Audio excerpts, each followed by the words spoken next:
네, 침수 피해가 좀 막대했는데 자, 이번 주에도 예정돼 있는 비 소식 피해 없도록 각별히 주의하셔야겠습니다. 시장에서도 이번 주에는 좀 예의주시해야 할 일정들이 좀 많이 있습니다. 하나하나 체크를 해보실 텐데요. 먼저 주말 사이에 마감된 미 증시 3대 지수부터 체크를 해보시면 혼조 마감을 했습니다. 사실 방향성이 좀 부재한 모습이고 수급 이슈로 움직였던 하루였습니다.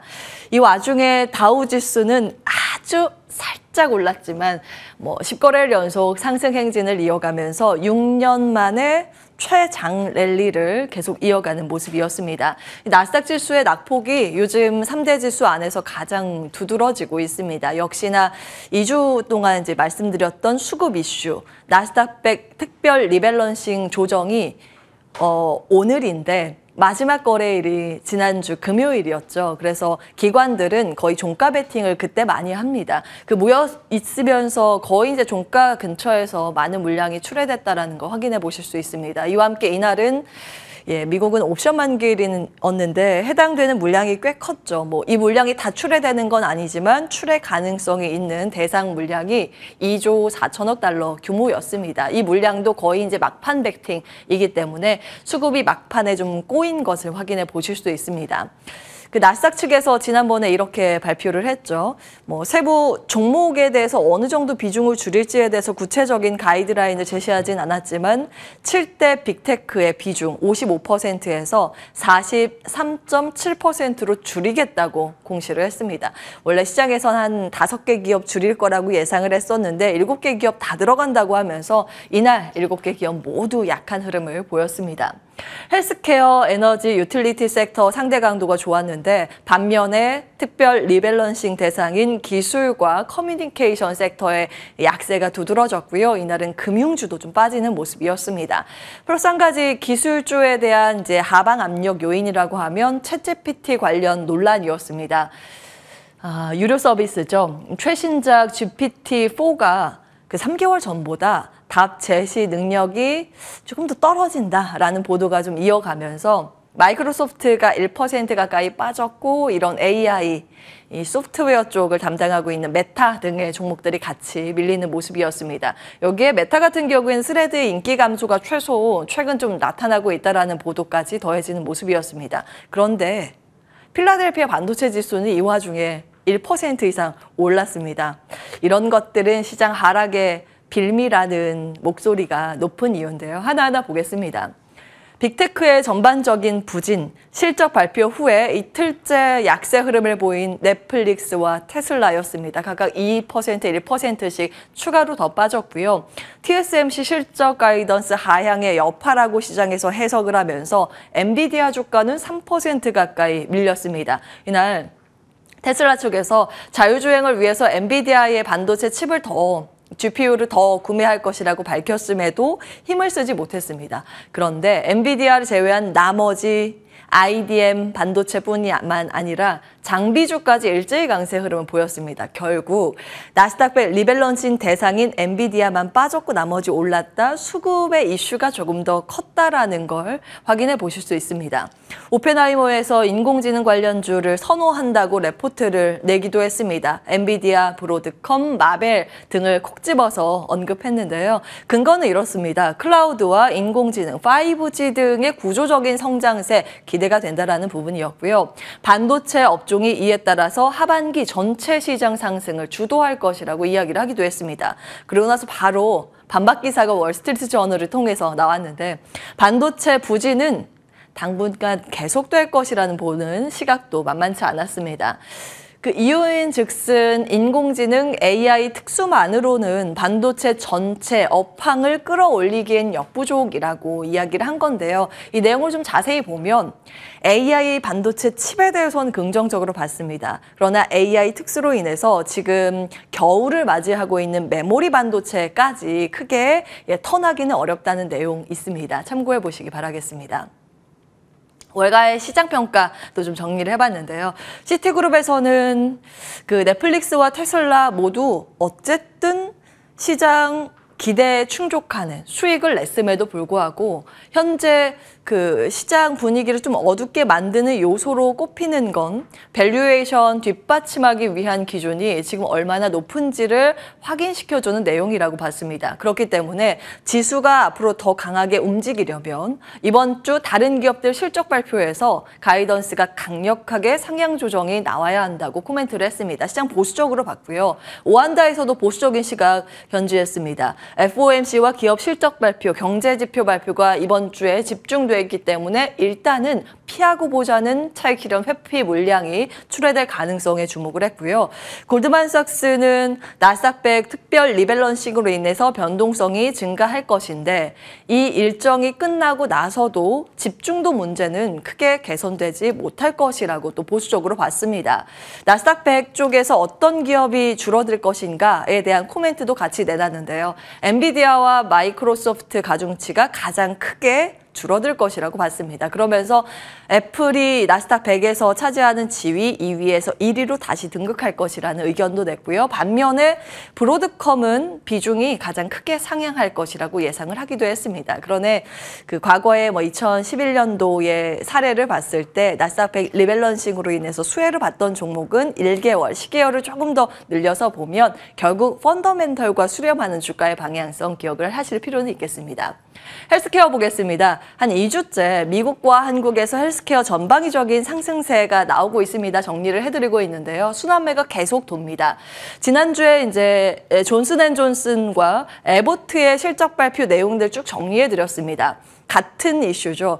리오프닝 이후에 사람들이 많이 병원을 간다는 것을 확인시켜주는 실적 내용이었습니다. 존슨앤존슨 실적 물론 암 치료제 등등 수요 호조도 있었지만 가장 부문별 실적이 크게 개선된 부분은 의료 장비 쪽 수술에 필요한 장비의 매출이 증가했다라는 것 체크해드렸고요. 에보트도 마찬가지입니다. 여기에는 기기, 진단기기의 명가죠. 의료기기 쪽 심장혈관과 말초혈관, 당뇨병 라인 쪽이 잘 팔렸다는 점 체크해드렸습니다. 그리고 이날 미증시에서 또 의료 장비, 기기 업체들이 동반해서 급등세를 시현했습니다. 독일에서 실험 장비 기업, 그러니까 바이오, 소재, 부품 장비, 소부장의 거의 탑 기업으로 꼽히는 기업이 사토리우스인데요. 컨퍼런스 콜 때 이렇게 이야기했습니다. 여름 이후에 바이오 프로세싱 관련 제품 주문이 증가할 것이다. 우리 제품 잘 팔릴 것이다. 이런 자신감을 드러냈습니다. 그러자 미국에 상장돼 있는 같은 섹터 내에서 비슷한 종목군들이 4, 5% 급등하는 모습을 시현했습니다. 그리고 또 한 가지 추가적인 이슈가 있는데 법안에 대한 기대감도 솔솔 들려오고 있습니다. 미국 자체에서도 비만과의 전쟁을 하고 있죠. 비만 대상 치료 대상군들이 계속 급증을 하고 있습니다. 그러자 미국 의회에서 이 비만 치료제에 대해서도 공공보험을 적용키로 하는 법안을 추진한다는 보도입니다.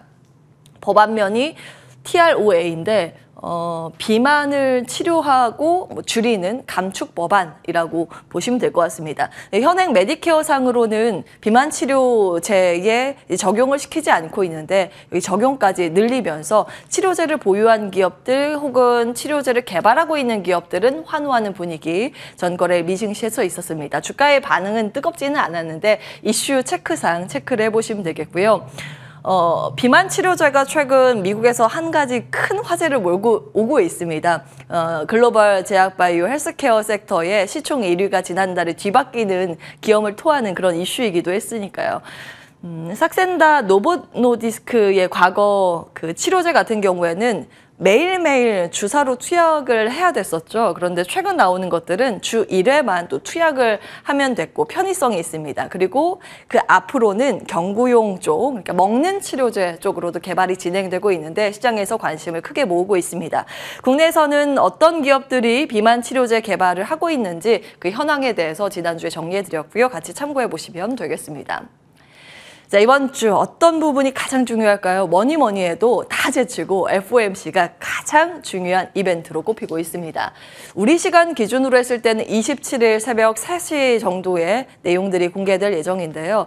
이번에 기준금리 25bp 인상은 거의 기정사실화입니다. 이거보다 더 중요한 건 기자회견 때 파월 의장이 어떤 힌트를 주느냐. 그러니까 이게 마지막 미국의 금리 인상인가 아니면 더 인상을 할 것인가 여부가 굉장히 중요합니다.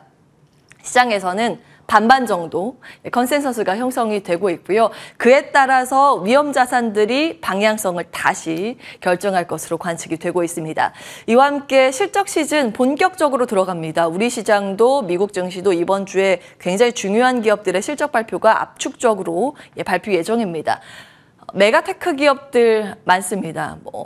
마이크로소프트, 구글, 메타 등등 소비 관련해서는 코카콜라, 그리고 에너지 기업들, 반도체 기업들이 있습니다. 사실은 애플이 한 이 정도쯤에 원래 이제 발표를 하는데 이번에 애플 실적 발표를 뒤로 미루면서 나머지 메가테크 기업들의 실적에 관심도가 훨씬 더 높은 상황입니다. 자리 옮겨서 국내 증시 이슈도 정리해 보겠습니다.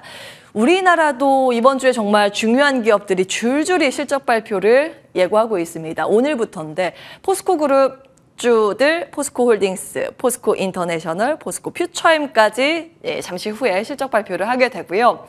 가장 중요한 일정이라고 하면 우리나라는 삼성전자의 IR이 있습니다. 컨퍼런스 콜 우리 시간으로 한 오전 10시 정도에 시작을 하게 될 텐데 지난번에 잠정 실적 발표를 했기 때문에 숫자보다는 이제 여기에서 어떤 코멘트가 나오는지 그리고 부문진별 실적이 어느 정도 회복을 보였는지가 중요하겠습니다.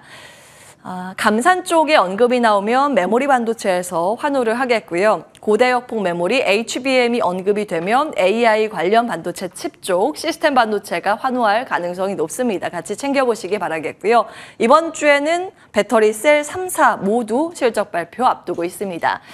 증시 주요 일정 보시면 오늘, 내일이군요. 이 산업부 일정이 있는데 인공지능 얼라이언스 출범 일정이 있습니다. AI 주가 반응 같이 연동해서 보시면 될 것 같고 엔터와 자동차, 미디어 일정들 기입을 해봤습니다. 같이 참고해 보시고요. 갤럭시 접는 폰들, 폴드 등의 이 신작 발표, 언팩 행사가 있는데요. 그때 내용들 들어오는 대로 정리를 해드리겠습니다.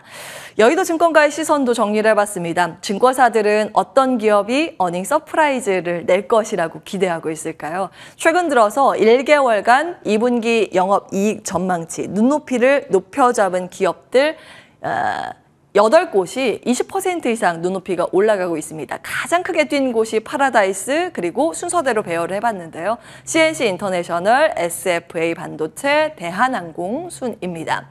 삼성증권 주간 리포트도 정리를 해봤습니다. 수급 주도주로는 AI와 전기차 꼽고 있고요. 관련해서 볼만한 기업들 투자 아이디어 1번입니다. 실적 서프라이즈 기대는 여기에서는 자동차와 전장 부품 쪽 꼽고 있습니다. 기아와 현대 오토에버, 성우 하이텍을 같이 관심주로 제시했고 장기 호황에 진입한 이 섹터 쪽은 조선과 해외 건설 수주 관련 기업들입니다. 인프라 쪽 관련 테마주들은 이 아래에 기입이 돼 있으니까요. 같이 참고해 보시면 되겠습니다.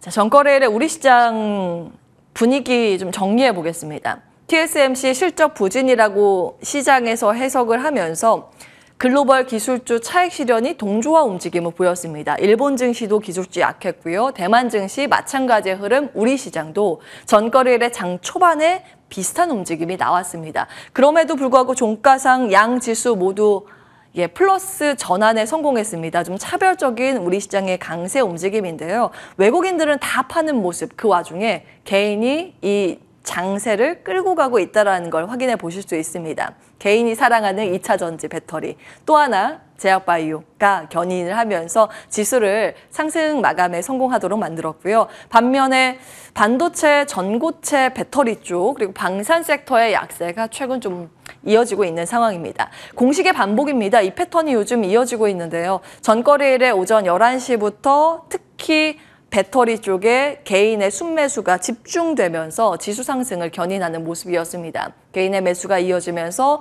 공매도 상환이 시가총액 규모의 증대로 이어졌고요. 시총 규모가 늘어나면 ETF가 또 매수를 할 수밖에 없겠죠. 개인 투자자 주문이 들어오기 때문입니다. 기관과 금융투자 순매수가 여기에 기인한 것이고요.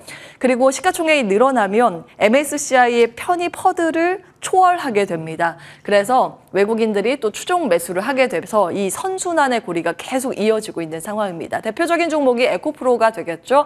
이번에 시가총액이 불어나면서 MSCI 지수 편입은 거의 기정사실화되고 있습니다. 리밸런싱 수요는 한 1조 7천억 원 정도로 추정되고 있고요. 포스코홀딩스가 배터리의 상승에 힘입어서 12년 만에 현대차의 시가총액을 제치는 기염을 토하기도 했습니다.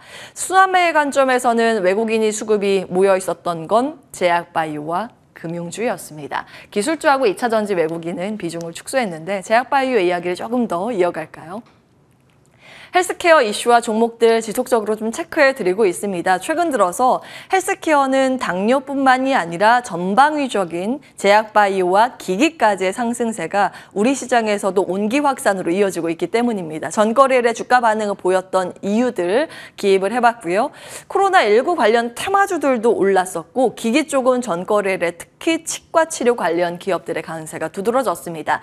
시장에서는 최근 당뇨 테마를 새롭게 좀 편성하는 그 분위기입니다. 그리고 과거에 움직였었던 치매 테마 종목들, 관심주라기보다는 시장에서 제약바이오 헬스케어 안에서 세부 섹터들을 어떻게 분리하고 있는지 정도만 참고를 해보시면 되겠습니다. 오늘은 여기까지 하겠습니다. 오늘 거의 당잠사였습니다.